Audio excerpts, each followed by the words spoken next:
Jam 3 pagi masih pada komplit di Coffee Komunitas. Akhirnya datang juga. Ini dia.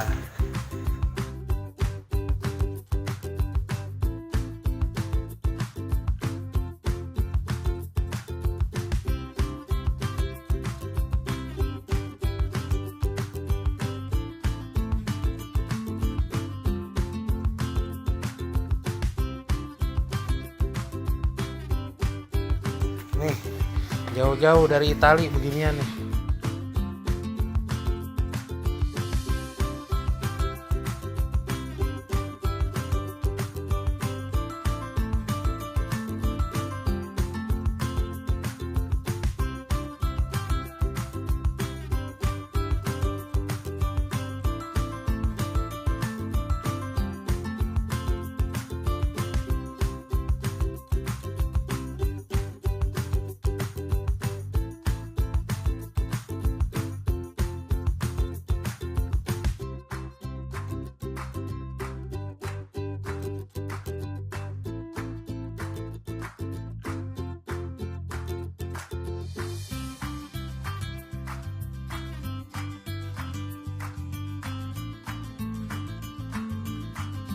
Jam 6 kurang 15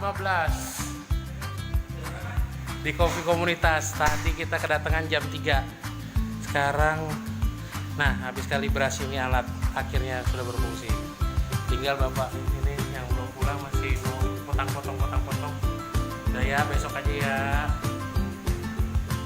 Habis kalibrasi WG-nya, espresso mesin, kalibrasi blender. Udah ya, ada jam 6 ya.